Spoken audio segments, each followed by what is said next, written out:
Yo mga idol, kamusta? Sports Talk PH nga pala.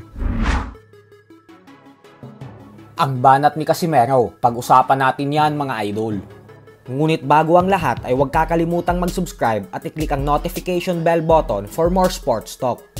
So ngayon nga po na pumirma ng mahigit kumulang $20 million o 1.1 billion pesos ang Japanese monster na Oya Inoue kay Turki Al-Sheikh ng Saudi Arabia bilang bagong ambassador ng Riyadh Season, ay tila sunod-sunod nga po ang mga naging banat kay Inoue ng ating pambato na si former 3 Division World Champion Angas ng Pinas, General Casimero, sa official Facebook page nito. Ayon kay Casimero ay kaliwang kamaulang umano ang ginamit ng Mexican former World Champion Luis Neri, pero bumalagta na daw agad ang binansagang halimaw ng Japan. Kaya naman giit ni Casimero na alam na daw natin kung bakit natatakot sa kanya si Inoue. Kasi kung sa kaliwang kamao pa nga lamang daw ni Neri ay lumagapak na ito sa sahig ng lona, ay paano na lang daw kung suntok niya na ang tumama dito. Bukod dyan ay hindi niya din daw alam kung makakabangon pa si Inoue pag natikman na nito ang bagsik ng kanyang kamao. At dahil umano si Sam Goodman lang ang kalaban nito sa susunod na buwan, kaya naman magmumukhang malakas na naman daw si Inoue. Pero ganun pa man nga po ay tila hindi na talaga binibigyan ng pansin pa ni Inoue ang mga maiinit na banat sa kanya ng Angas ng Pinas.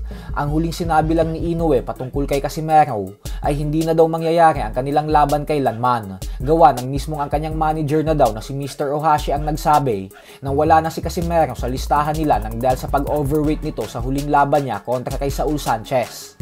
Samantala, madaming boksingero naman nga po ngayon ang nangangarap na malagay sa posisyon ni Inoue. Ito po ay dahil ang pinirmahan niyang kontrata kay Turki Al-Sheikh ng Saudi Arabia na 1.1 billion pesos ay isang sponsorship contract lamang at bilang ambassador. Kumbaga ay binayaran na agad ito ng Saudi Arabia ng 1 bilyong piso para lamang idikit ang tatak ng Riyadh Season sa boxing trunks ni Inoue.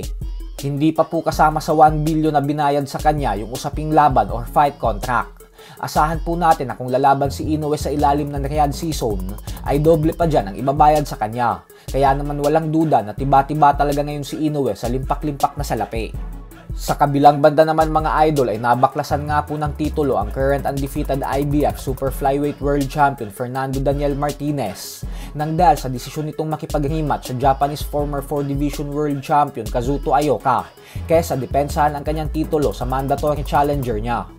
Kung atin pong matatandaan ay tinalo pa lang ni Martinez via unanimous decision si Ioka sa mismong baluarte nito sa bansang Japan itong nakalipas na buwan ng Hulyo lamang.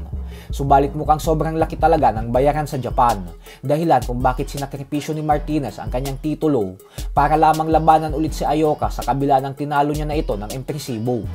Bago niya po talunin si Ioka ay tinalo niya din ang magkasunod na beses ang dalawang matibay na pambato natin na sila former long-time world champion Jerwin Angkahas at former world title challenger Jade Bornea. So hanggang dito na lang po muna tayo mga idol.